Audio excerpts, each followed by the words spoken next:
Have you ever stayed up all night long? I mean, all night. What were you doing? Were you with somebody? Were you talking about something? Were you doing something? Well, today our Saint Scholastica, actually did stay up all night long with her brother, Saint Benedict. I grew up with my sister, and there are times where we got up early, like on Christmas or things, but I don't ever remember us staying up all night long talking. What on earth could happen that St. Benedict and St. Scholastica would stay up all night?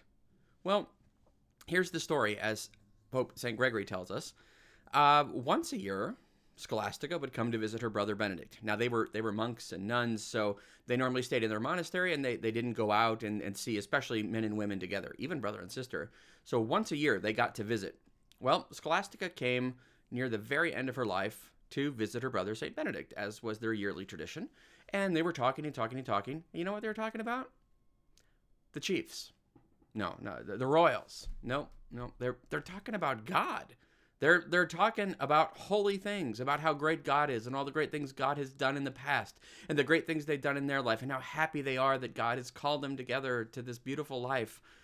Wow. I mean, they're talking about things that, honestly, today a lot of people would say, well, that sounds boring. They're talking about God? Yeah, they're talking about God. So how do they end up all night?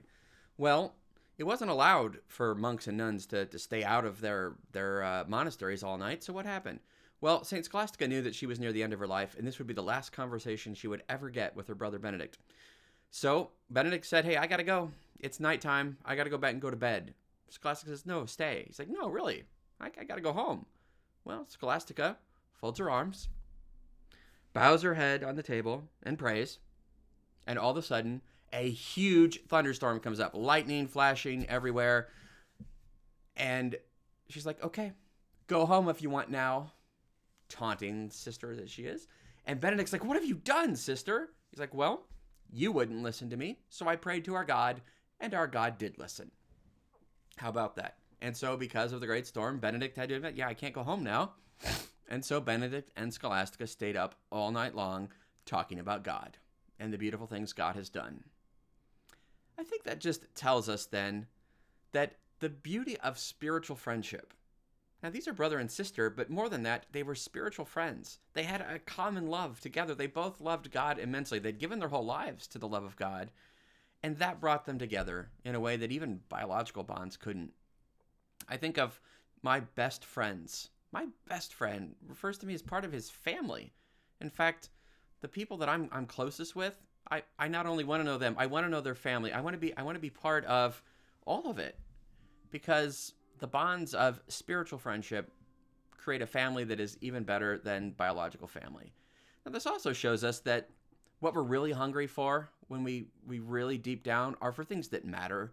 As good as the talking about sports or the other things. I mean, how many times do we just talk about sports because we don't know what else to talk about? Or we talk about the weather or politics. And I mean, those can all be good in their own, I suppose. But do we spend our time talking about things that really matter?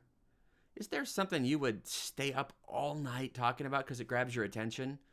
If you've got that, and more importantly, if you've got someone that you would stay up all night with and you just lose track of time, wow, that is a great gift. Treasure those people.